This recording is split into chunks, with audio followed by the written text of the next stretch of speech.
On July 26, 1944, a general lieutenant named Fritz Bayerlein stood in a ditch outside the village of Saint-Lô in Normandy and tried to comprehend what had happened to his division.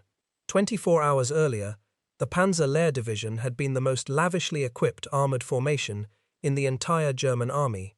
It had been built from training cadres and demonstration battalions, staffed by instructors who had taught other men how to fight. It was the best of the best. Now it was a graveyard. The bombing had started the previous morning. Over 1,500 American heavy bombers, 380 medium bombers, and roughly 500 fighters had passed overhead in waves so dense that Bayerlein said they came like a conveyor belt. Back and forth the bomb carpets were laid, he told his interrogators after the war. Artillery positions were wiped out, tanks were overturned and buried, infantry positions were flattened. All roads and tracks were destroyed. By midday, the entire area resembled a moonscape, with bomb craters touching rim to rim. Several of his men went mad and rushed around in the open until they were cut down by splinters. But it was not the heavy bombers that broke Fritz Bayerlein. Heavy bombers come once and leave. What broke him was what came after the bombers left. What came after, and what kept coming, hour after hour, day after day, until there was nothing left to destroy. What came after were the P-47s. The Americans called them Thunderbolts. The Germans had a shorter name. They called them J-Boss, from the word Jagdbomber, meaning hunter bomber, and by the summer of 1944, that word had become the most feared sound in the German language on the Western Front, because the J-Boss did not just attack, they talked to the tanks below them, and the tanks talked back.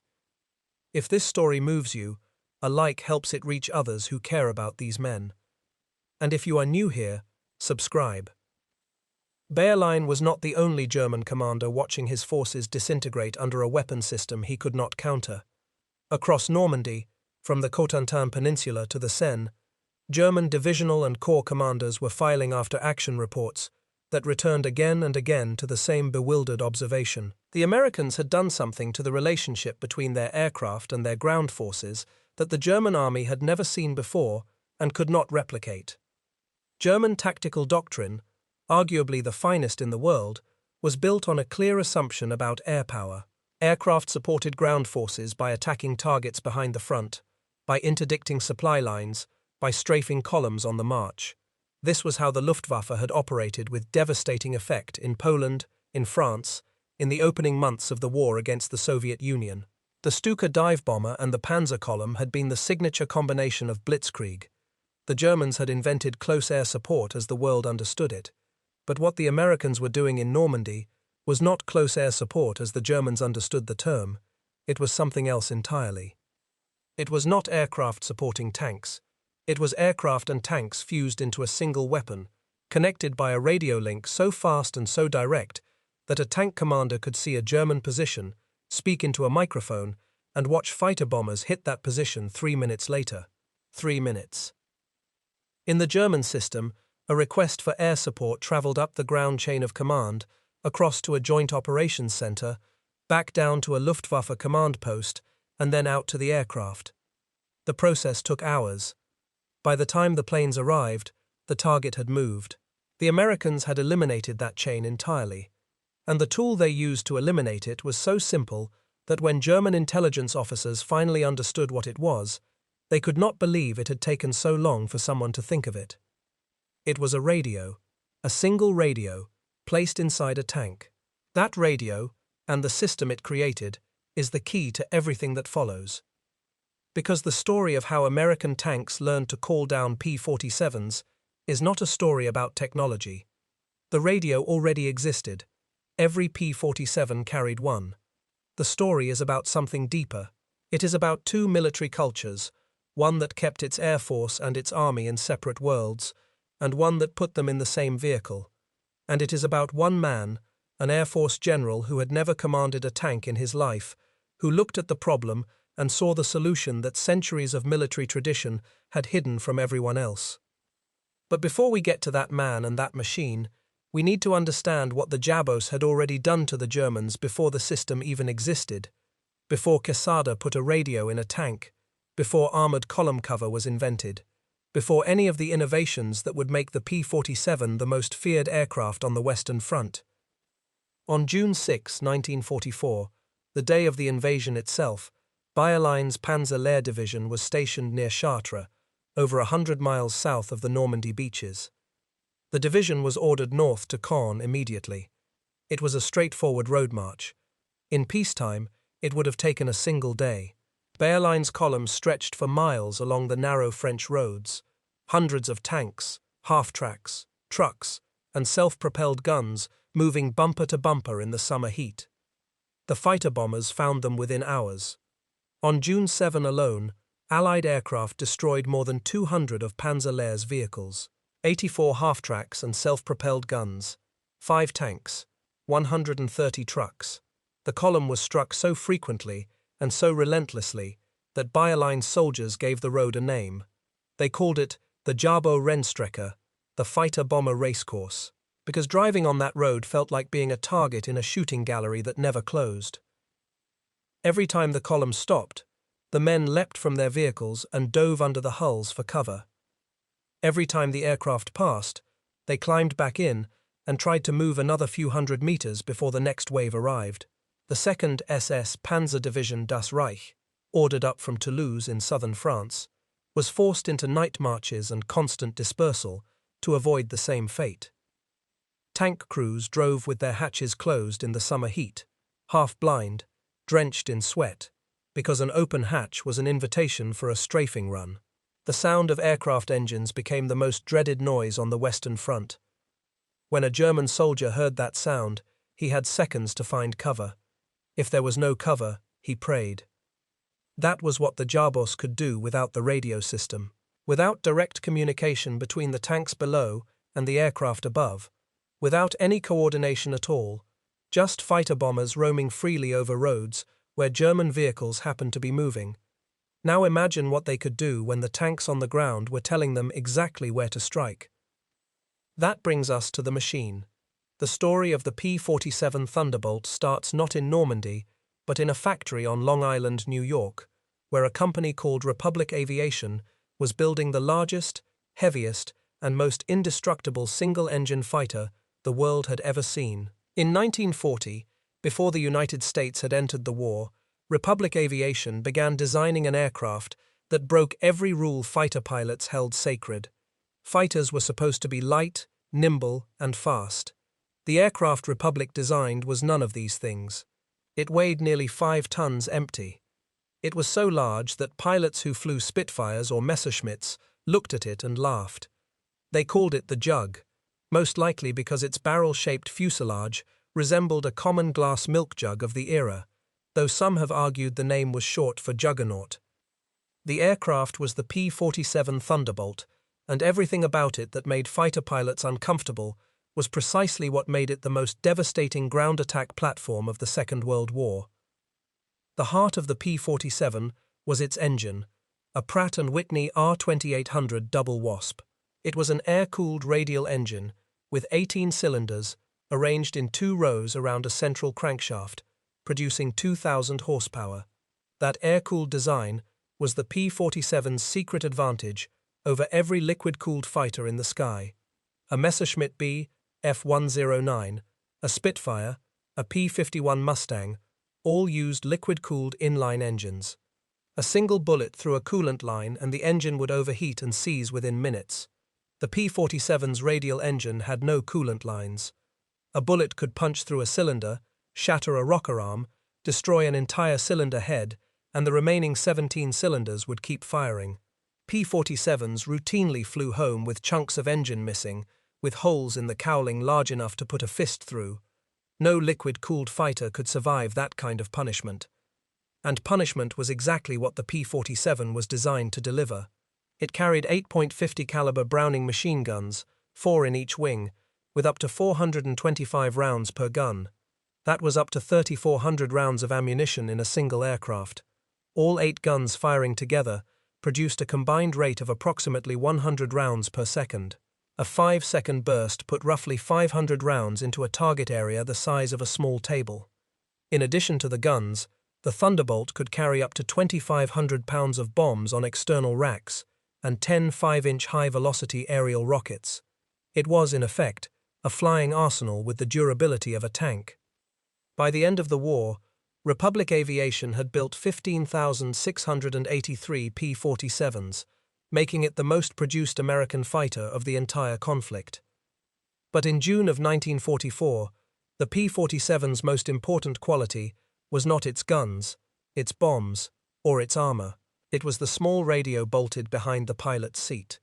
That radio was designated the SCR-522. It was a 4-channel crystal-controlled VHF set, operating in the 100 to 156 MHz range, based on the British TR-1143 design.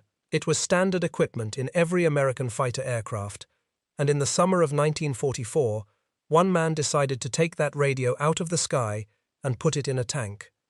That man's name was Elwood Richard Quesada. Everyone called him Pete, and he was about to change the way wars are fought. Remember that name, because this detail will change the meaning of everything you see later. Pete Quesada was not a tank commander. He was not an infantryman. He was an Air Force officer who had never fired a shot from a ground vehicle in his life. He was born in Washington in 1904 to a family of Spanish and Irish descent. He had been a brigadier general at 38, which made him one of the youngest generals in the United States military. In peacetime, he had been a record setter and a showman. In January of 1929, he served as a crew member alongside Carl Spaatz and Ira Eker on the Endurance flight, which kept a Fokker C-2A aircraft aloft over Southern California for more than 150 hours through aerial refueling, proving that planes could stay in the sky as long as fuel could reach them. He was bold, impatient, and allergic to bureaucracy. By early 1944, he commanded the IX Tactical Air Command, the fighter-bomber force assigned to support Lieutenant General Omar Bradley's First Army for the invasion of France. Quesada was a rare species in the American military of 1944. He was an airman who actually liked ground commanders. Most Air Force officers at the time viewed close air support as a demeaning mission, a waste of fine aircraft and trained pilots on work that artillery should handle. The Army Air Forces wanted strategic bombing, the destruction of German industry, the campaign that would prove air power could win wars without armies.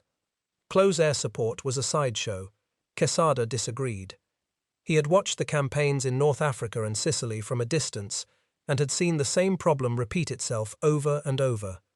By the time a ground commander's request for air support reached the aircraft, the battle had moved. The system was too slow. The solution, Quesada realized, was not to speed up the chain of command. It was to eliminate it. In July of 1944, just days before the great breakout offensive called Operation Cobra, Quesada went to Bradley with a proposal. If Bradley would concentrate his armor into identifiable columns, Quesada would furnish each lead tank with an Air Force pilot and a VHF radio, the same SCR-522 used in the P-47. The pilot would ride in the tank, sitting in the spot normally occupied by the bow gunner. He would carry 2 radios. The tank's standard SCR-528 FM set, which talked to other tanks in the column on frequencies between 20 and 28 MHz, and the aircraft VHF set, which talked to the P-47s overhead on a completely different frequency band. The idea was so simple it was almost offensive. The pilot in the tank would speak fighter pilot language to the flight leader overhead and tanker language to the ground commander beside him. He would be a translator, a living bridge between 2 branches of the military that had never spoken the same language. Bradley approved the experiment immediately. As Quesada later explained to Bradley, this way the direction from the ground will be in language the fighter boy in the air can understand. 2 M4 Sherman tanks were sent to Quesada's headquarters for modification. The work was done in a field only a hedgerow away from Bradley's own command post. The crews removed the bow gunner's seat and installed the VHF radio in its place. The modification took hours, not weeks. No factory was involved. No congressional approval was required. A few men with wrenches and soldering irons changed the course of the war in an afternoon. The system worked like this. 4 P-47s orbited overhead in shifts of 30 minutes to 1 hour. When one flight's fuel ran low, the next flight was already inbound. 4 more P-47s sat on a runway 5 minutes away, engines warm, pilots strapped in, waiting for the call. In the lead tank of each combat command, the Air Force pilot monitored both radio nets. When the tank column encountered resistance, the pilot contacted the flight leader overhead, described the target in aviation terminology, and directed the strike. Targets could be marked by artillery firing colored smoke, by aerial spotter pilots flying unarmed L-4 grasshoppers, the tiny observation planes the Germans mockingly called the Maytag Messerschmitt, or simply by the pilot in the tank describing the target's position relative to landmarks the flight leader could see. The first operational missions flew on July 26, 1944, the day after Operation Cobra's carpet bombing shattered the German lines at Saint-Lô. 72 squadron missions covered 2 armored divisions pushing through the breach. Major General Edward Brooks's 2nd Armored Division, call sign Abtide, and Major General Leroy Watson's 3rd Armored Division, call sign Instand. The 368th Fighter Group alone flew 25 of those missions. The Air Force pilots who rode in the tanks had volunteered for the duty. They had to, because sitting in the bow of a Sherman tank during an armored advance was one of the most dangerous assignments in the entire theater. The bow gunner's position, where the pilot sat with his VHF radio, was in the lower front hull of the tank. It was the most exposed position in the vehicle. If the tank took a hit from an anti-tank gun, the bow gunner was often the first man killed. The pilots knew this. They climbed in anyway. Inside the tank, the noise was extraordinary. The engine roared behind them. The tank tracks clanked and squealed over every obstacle. The intercom crackled with the tank commander's voice giving driving directions and tactical observations. And through all of that, the pilot had to maintain a separate conversation on the VHF radio with a flight of P-47s orbiting at several thousand feet above, describing targets in aviation language precise enough for a pilot at 300 miles per hour to identify and attack. He had to translate between 2 worlds in real time, under fire, inside a steel box that could become his coffin at any moment. It was a job that required a particular kind of nerve, and the men who did it earned the respect of every tanker who served alongside them. If this is the kind of history that matters to you, subscribe and hit the bell. Every video we make is built on research like this. The results were immediate and devastating. The 2nd Armored Division's spearhead reached the town of Cannacy that afternoon, largely because P-47s were running ahead of the tanks, destroying German positions before the Shermans even came in range. When a lead tank spotted a German anti-tank gun, the pilot in the bow radioed the flight leader overhead. The flight leader rolled in, 8 machine guns blazing. The gun was destroyed. The column kept moving.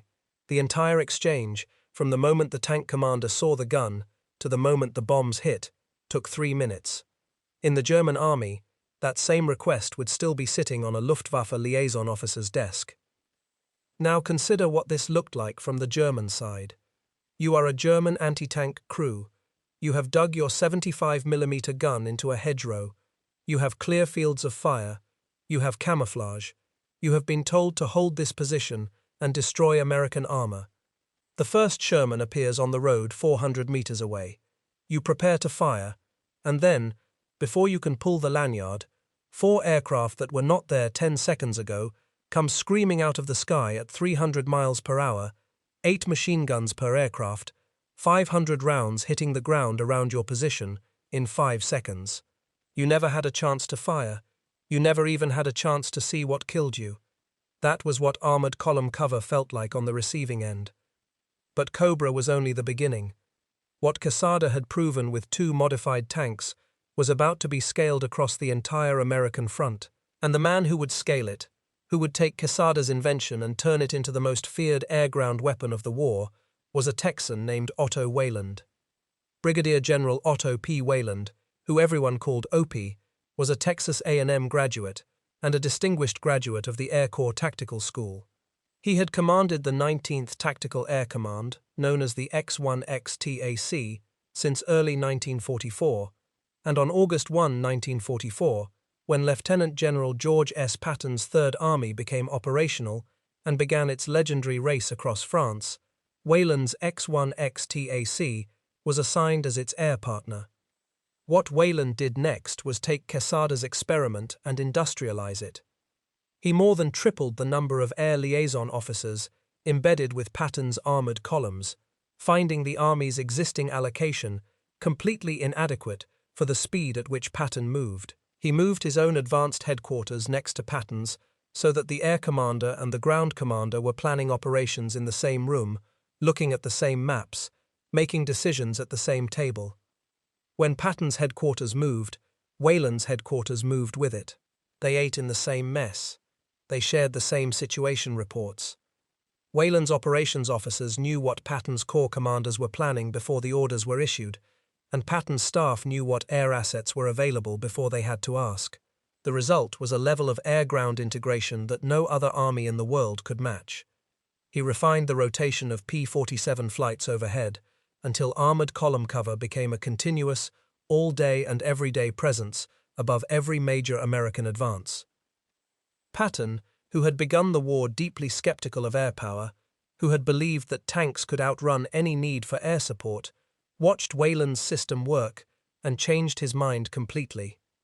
He told reporters that he wanted them to integrate in their stories the Third Army and the X-1X TAC because the X-1X TAC had done a great job with them. He called Weyland the best damn general in the Air Corps, and eventually he offered Weyland something no Air Force officer had ever been offered by an Army general.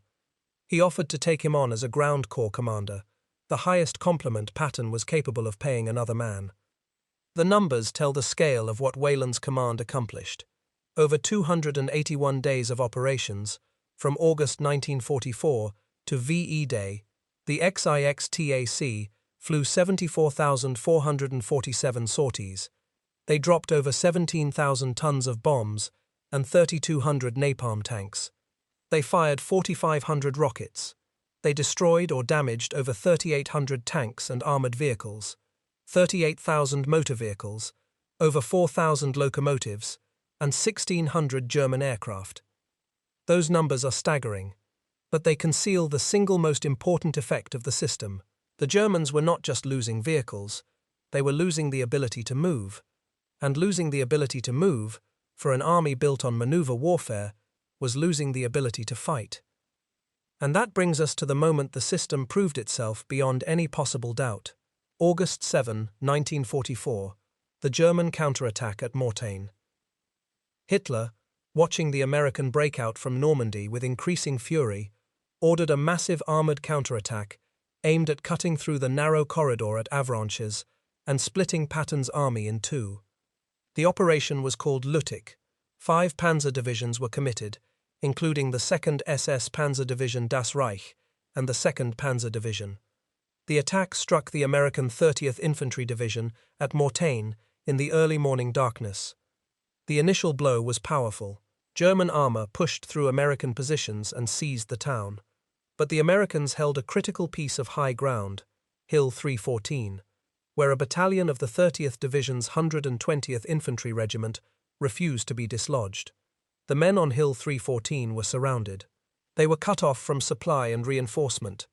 German tanks and infantry pressed them from every direction. Artillery forward observers on the hill, including 1st Lieutenant Charles Bartz and 2nd Lieutenant Robert Weiss of the 230th Field Artillery Battalion, called devastating fire onto the German forces below. And as dawn broke and the fog lifted, the air system activated.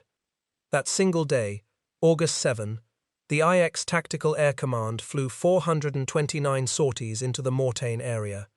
Rocket-armed P-47D Thunderbolts from the 406th Fighter Group tore into the German columns. The RAF 2nd Tactical Air Force added 294 Typhoon sorties. The combined aerial assault caught German armor in the open, on narrow Norman roads, with hedgerows preventing dispersal. 7 P-47s from one group alone claimed 12 to 13 panzers, 98 trucks, 90 horse-drawn vehicles, and 5 staff cars. Now here is a detail that matters enormously, and it is a detail that separates real history from mythology. Post-war operational research found that aircraft probably killed only 9 of the 46 tanks Germany actually lost at Mortain. The pilot claims were massively inflated. Rockets and 50 caliber machine guns were far less effective against heavy armor than anyone believed at the time. Bombs had to land almost directly on top of a tank to kill it. The vast majority of German tanks at Mortain were destroyed by American ground forces, by anti-tank guns, by bazookas, by tank destroyers, and by other Shermans. But, and this is the critical point that changes everything, the kills were not the point. The point was paralysis. The German counterattack required coordinated armored movement in daylight. The P-47s made coordinated armored movement in daylight suicidal. Tanks that were not destroyed were forced to disperse, to hide in tree lines, to abandon the roads they needed to maintain their advance. Fuel trucks were incinerated, supply columns were shattered, radio vehicles were destroyed, cutting communication between panzer commanders. The counterattack ground to a halt, not because every tank was knocked out, but because the surviving tanks could no longer operate as a coherent force. Eisenhower wrote afterward that the chief credit in smashing the enemy's spearhead must go to the rocket-firing Typhoon planes of the RAF 2nd Tactical Air Force. It was the British who received the Supreme Commander's public praise at Mortain. But the American contribution was no less critical. The IX Tactical Air Command's 429 sorties that day caught the German columns in the open from dawn onward, and it was the combined weight of Allied tactical air power, American P-47s, and British Typhoons working the same roads, the same columns, the same trapped armor, that turned a German offensive into a disaster. A threat was turned into a great victory. And what followed Mortain was worse, far worse. As the German forces that had attacked at Mortain fell back, they found themselves being squeezed into a pocket between the American forces pushing east and the British and Canadian forces pushing south. The pocket centered on the town of Falaise, and what happened inside that pocket in August of 1944 became the single greatest demonstration of air-ground destruction in the European theater. From August 8 through August 21, American and British fighter bombers flew thousands of sorties into the shrinking pocket. On August 13 alone, 37 P-47 pilots of the 36th Fighter Group, flying for the X-1X TAC, found between 800 and 1,000 enemy vehicles of all types milling about in the pocket west of Ardennes. Within an hour, the Thunderbolts had blown up, or burned out, between 400 and 500 enemy vehicles. By nightfall, XIX-TAC fighter bombers as a whole had destroyed or damaged more than 1,000 road and rail vehicles, 45 tanks and armored vehicles, and 12 locomotives. On August 18th, the Allied Tactical Air Forces flew a record 3,057 sorties over the pocket in a single day. The Falaise Pocket became a killing ground on a scale that shocked even veterans who had seen the worst of the Eastern Front. When it was over, roughly 10,000 German soldiers lay dead inside the pocket. Between 40,000 and 50,000 were taken prisoner. 344 tanks and self-propelled guns were destroyed or abandoned. 2,447 trucks, half-tracks and cars were wrecked. 252 artillery pieces were captured or destroyed. The 12th SS Panzer Division Hitlerjugend, which had entered the Normandy campaign with 185 tanks, 81 Panthers, and 104 Panzer IVs, and over 20,000 men, came out of the Falaise Pocket with only 10 operational tanks, no artillery, and most of its combat infantry destroyed. An elite Panzer division reduced to a hollow shell. Eisenhower walked the battlefield 48 hours after the pocket was sealed. He said it was possible to walk for hundreds of yards stepping on nothing but dead and decaying flesh. The stench, according to officers who accompanied him, was unbearable. Dead horses lay in heaps alongside burned-out trucks. Overturned wagons spilled ammunition into ditches filled with bodies. The wreckage of what had once been 2 German field armies stretched across the Norman countryside in a band of destruction miles long. And once again, post-war analysis revealed the uncomfortable truth about air claims versus actual results. Of all the armored vehicles destroyed in the Falaise Pocket, only 11 could be conclusively proven to have been killed by aircraft. 11 out of 344. The vast majority of tank kills came from ground fire or from German crews abandoning their vehicles when fuel and ammunition ran out. But the trucks, the supply vehicles, the horse-drawn wagons, the fuel tankers, those were devastated from the air. Roughly a third of all destroyed soft-skinned vehicles in the pocket were confirmed air kills. This distinction between destroying armor and destroying everything that armor needs to function is essential to understanding why the system was so effective. A Panther tank with a full fuel load and a functioning supply chain was one of the most formidable weapons in the world. A Panther tank without fuel, without ammunition, without replacement parts, without radio contact with higher command, and without any means of resupply because every supply truck within 10 miles had been strafed and burned, was a 68,000-pound paperweight. The air weapon did not kill the German army's armor. It killed the German army's ability to feed, fuel, and supply that armor. And an army that cannot be supplied is an army that cannot fight. Bradley himself would later articulate this principle when reviewing the record of air attack during the Battle of the Bulge. He singled out for special praise the offensive action of the fighter bomber in blunting the power of the armored thrust. The lesson applied to every engagement from Normandy to the Rhine. The P-47s did not need to kill every panzer. They needed to kill enough trucks, enough fuel bowsers, enough ammunition carriers, and enough communication vehicles to turn a panzer division into a collection of isolated tanks with no fuel, no orders, and no idea where the rest of the division had gone. The pattern repeated itself in September at Arracourt, in the Lorraine region of eastern France, and this time the battle produced one of the most bizarre episodes of the entire war. General Hasso von Manteuffel's 5th Panzer Army committed 262 tanks and assault guns, including 107 Panthers, 75 Panzer IVs, and 80 assault guns from the 111th and 113th Panzer Brigades and the 11th Panzer Division, against the 4th Armoured Division's Combat Command A under Colonel Bruce Clark. When thick fog initially grounded the P-47s in mid-September, the Germans achieved tactical surprise and made real gains. For the first time in months, German armor could operate without looking over its shoulder at the sky. The fog was their ally, and they pressed the advantage hard. But when the weather lifted on September 21, fighter bombers of the 405th Fighter Group began calling fire onto German tanks caught in the open, and during this battle, one of the strangest warriors in American military history made his mark. Major Charles Carpenter was a 4th Armored Division artillery spotter pilot who flew an unarmed Piper L-4 Grasshopper, the tiny fabric-covered observation plane that the Germans mockingly called the Maytag Messerschmitt. Carpenter had decided, on his own initiative, that being unarmed was unacceptable. He mounted 6 bazooka tubes on the wing struts of his L-4 and began attacking German armor from the air. During the Arracourt fighting, Carpenter, whom everyone called Bazooka Charlie, was credited with destroying a German armored car and several Panther tanks. Over the course of the Lorraine campaign, he was credited with knocking out 6 armored vehicles in total. A man in a fabric airplane with bazookas strapped to the wings, killing tanks. That is the kind of improvisation the American system produced. By the time the battle ended on September 29th, the Germans had lost the vast majority of their 262 armored vehicles.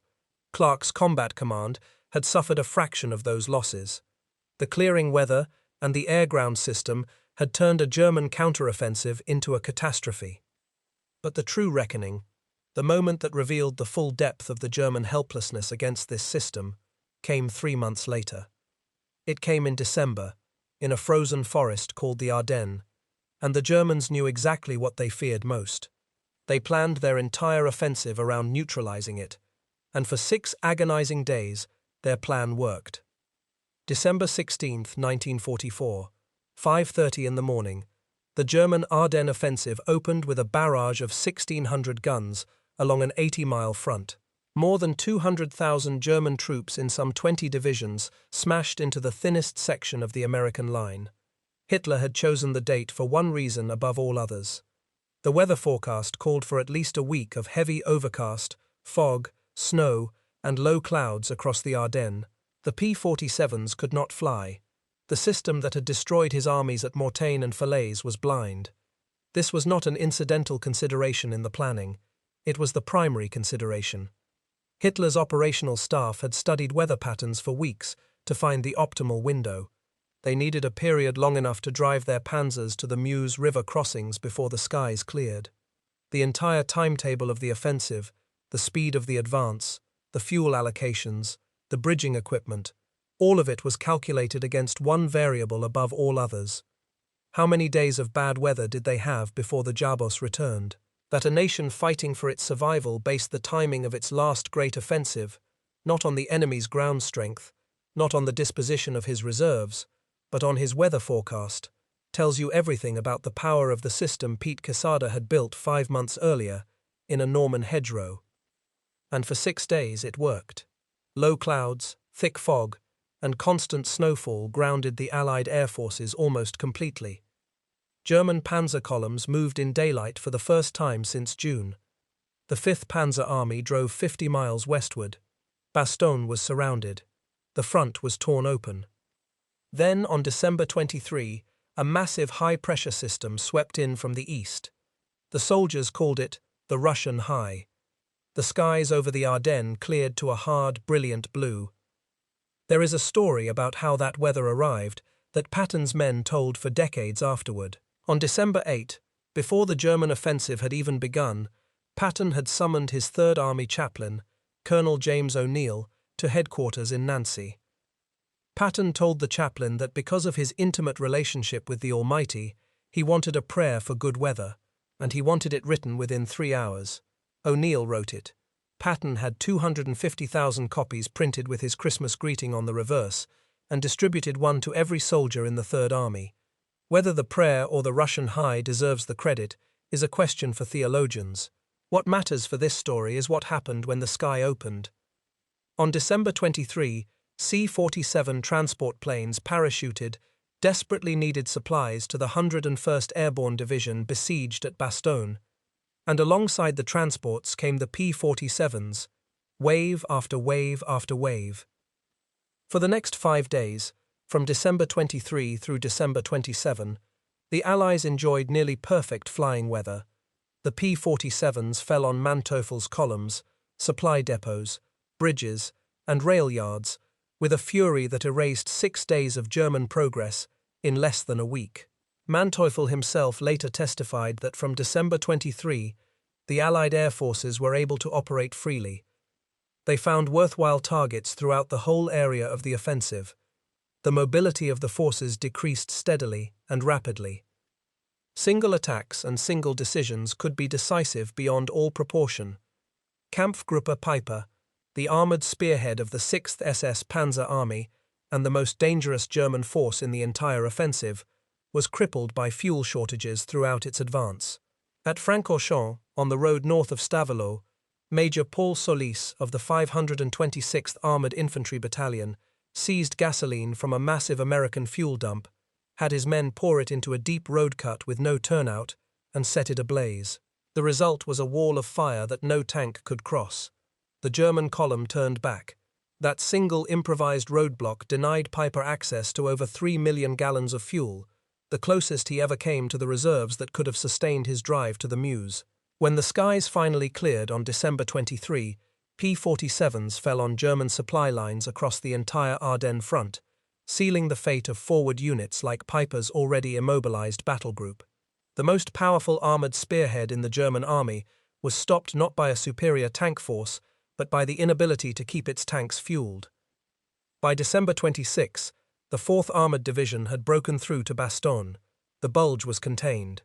The Luftwaffe's last attempt to regain relevance, Operation Bodenplatte, on January 1, 1945, achieved tactical surprise against Allied airfields, but cost the Germans 271 fighters destroyed in a single day, with 143 pilots killed or missing and 70 taken prisoner. It was the Luftwaffe's largest single-day loss of pilots in the entire war. Allied air dominance reasserted itself within days, and the German generals knew exactly what had beaten them. Field Marshal Gerd von Rundstedt told his interrogators that the main reason for the failure of the Ardennes offensive was his own lack of fighters and the tremendous tactical air power of the Allies. General Friedrich von Mellenthin wrote that the Ardennes battle drives home the lesson that a large-scale offensive by massed armor has no hope of success against an enemy who enjoys supreme command of the air.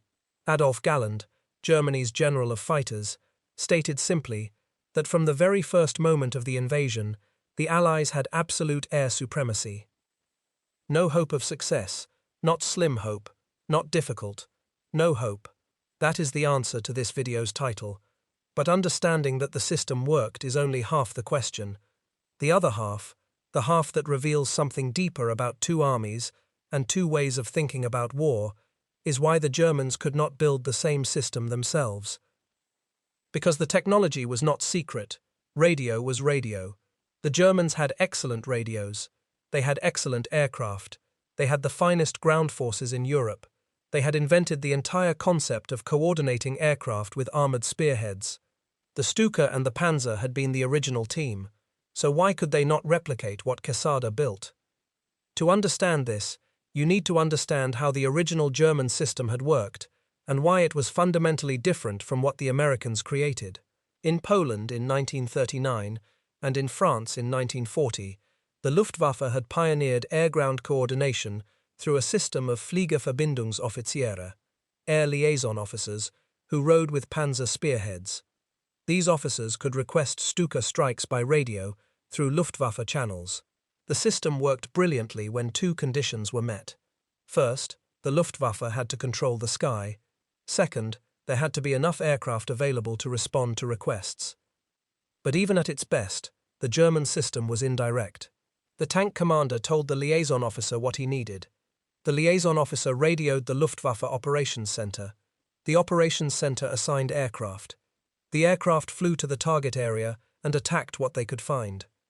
The tank commander and the pilot never spoke to each other. They were connected through intermediaries, like two people communicating by passing notes through a series of doors. What Quesada did was tear down all the doors and put the two people in the same room.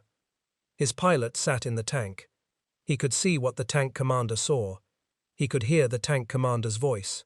And when he keyed the VHF radio, he spoke directly to the flight leader overhead, using the same terminology, the same reference points, the same language. There were no intermediaries. There were no delays. There was a man in a tank and a man in an airplane, talking to each other as if they were standing side by side. The difference sounds small. It was enormous. Because in the time it took the German system to process a single air support request, the American system could process 10. And speed, in the chaos of a moving armored battle, was everything. The answer to why Germany could not copy this has 3 layers. The first was attrition. By summer of 1944, the Luftwaffe was dying. 6 years of continuous air warfare had killed most of its experienced pilots. The Allied bombing campaign against Germany's synthetic oil plants, which began in May of 1944, was strangling the Luftwaffe's fuel supply. Galland wrote after the war that the oil bombing campaign was the most important of the combined factors that brought about the collapse of Germany. There were simply not enough trained pilots or operational aircraft left to provide continuous overhead cover for armored columns, even if the system had existed. The second layer was doctrinal. The German close air support model was built around the Stuka and centralized command. A ground unit that needed air support sent its request through a Luftwaffe liaison officer, who forwarded it through Luftwaffe channels. The request was evaluated, prioritized, and assigned. By 1944, the process was fatally slow, and critically, the Germans had never installed VHF radios in their panzer command tanks that could talk directly to aircraft overhead. The Stuka pilot and the panzer commander could not speak to each other in real time.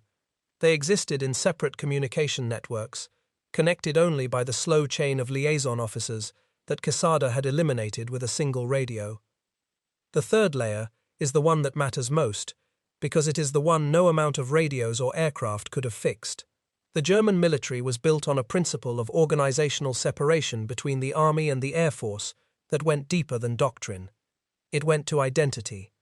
The Luftwaffe was Hermann Göring's personal domain.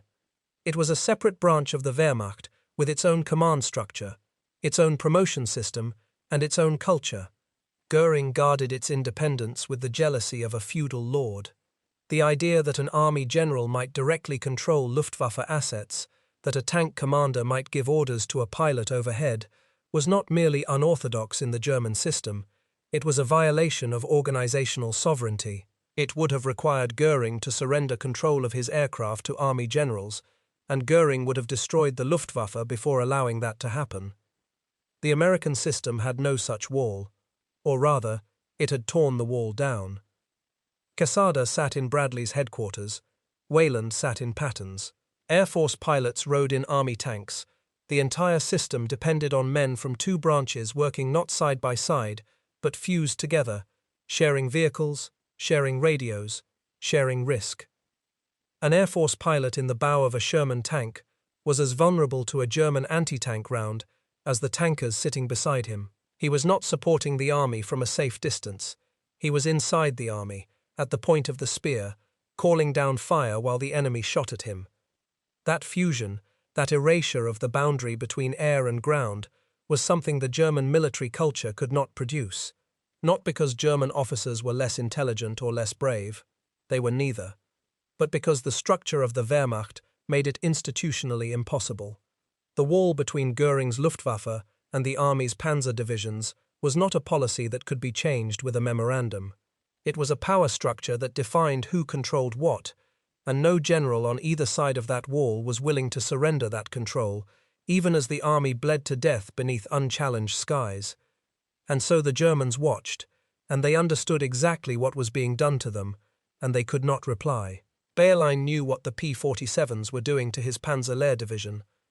Manteuffel knew what they did to his 5th Panzer Army in the Ardennes.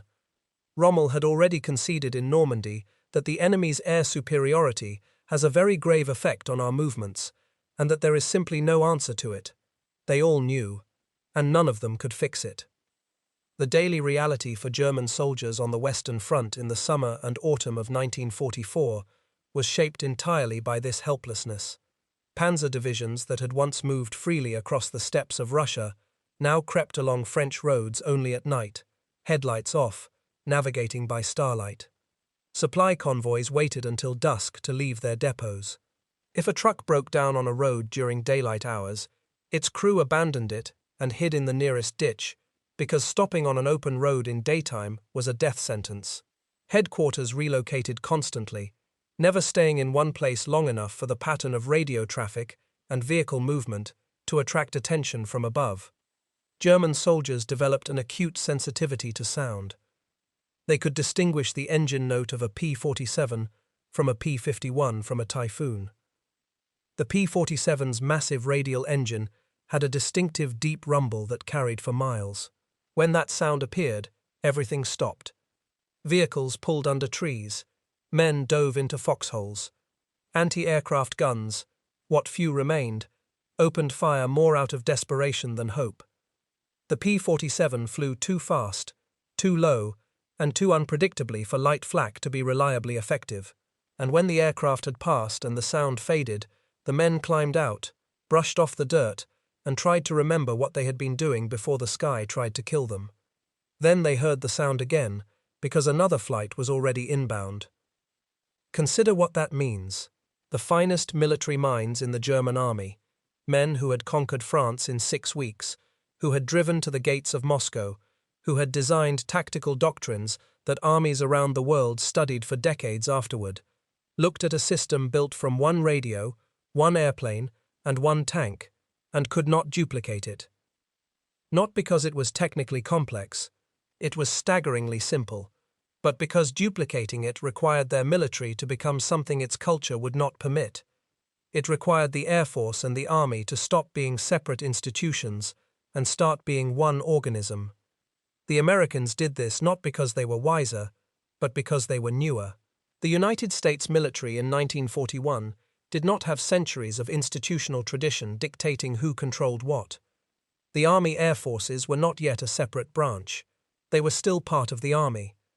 The cultural barriers between a tank commander and a fighter pilot were real, but they were young barriers. They could be broken by a persuasive general with a good idea and a superior who trusted him enough to say yes. Quesada was that general, Bradley was that superior, and the gap between them was narrow enough to cross. In the Wehrmacht, that gap was an ocean, and no one had built a bridge. Pete Quesada survived the war. He went on to become the first administrator of the Federal Aviation Administration in 1958, appointed by President Eisenhower, the same man whose armies he had covered with P-47s 14 years earlier.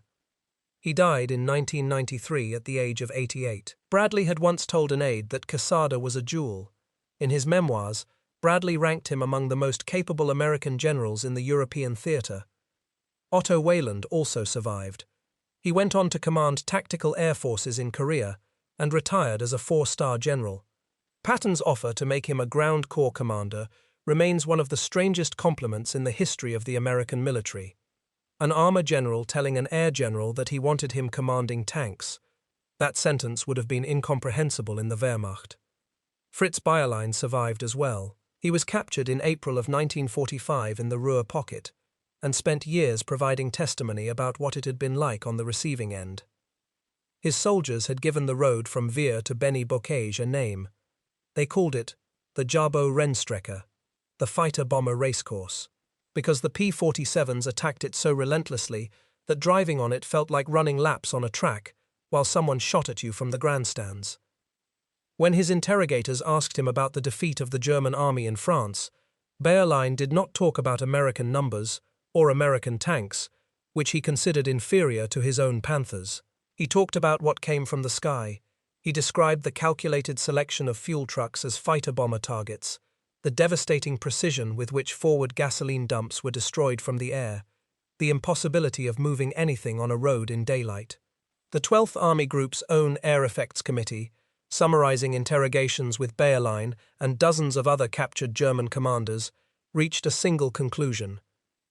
From the high command to the soldier in the field, German opinion was agreed that air power was the most striking aspect of Allied superiority. Bayerlein, the man who had served as Rommel's chief of staff in North Africa, who had been Heinz Guderian's operations officer on the Eastern Front, who had commanded the Wehrmacht's finest armored division, was simply the most eloquent voice in a chorus of agreement. Karl Spaatz, the commanding general of United States Strategic Air Forces in Europe, reportedly told Patton, after watching the system in action, that what they had witnessed was the greatest example of air-ground cooperation that had ever been or would ever be. It was an overstatement born of the moment. The cooperation would get better, the technology would advance, but the principle would endure. What Quesada built in a field in Normandy with 2 Sherman tanks and a handful of radios did not die with the war. The principle he discovered, that air and ground forces must be connected at the lowest possible level, that the man who sees the enemy must be the man who directs the fire, became the foundation of American combined arms doctrine for every war that followed. In Korea, forward air controllers directed jet fighters onto targets for ground commanders. In Vietnam, airborne controllers in small propeller aircraft guided strikes in real time. In the Gulf War, in Iraq, in Afghanistan, the radios got smaller, the aircraft got faster, and the weapons grew precise beyond anything Quesada could have imagined. But the idea remained unchanged. The man on the ground talks to the man in the sky. The delay is measured in minutes, not hours, and the enemy has no time to react. There is one final detail worth noting, because it captures the essence of why the American system worked and the German system did not. After the war, when American and German officers sat down together at military conferences and war colleges to study what had happened, the German officers consistently expressed admiration for the American air-ground system. They understood it perfectly. They could diagram it on a blackboard. They could explain exactly how the SCR-522 worked, how the armored column cover rotated, how the forward air controller in the tank directed strikes. They understood every technical detail. What they could not understand, what continued to puzzle them for years, was how the Americans had gotten their air force and their army to cooperate so willingly.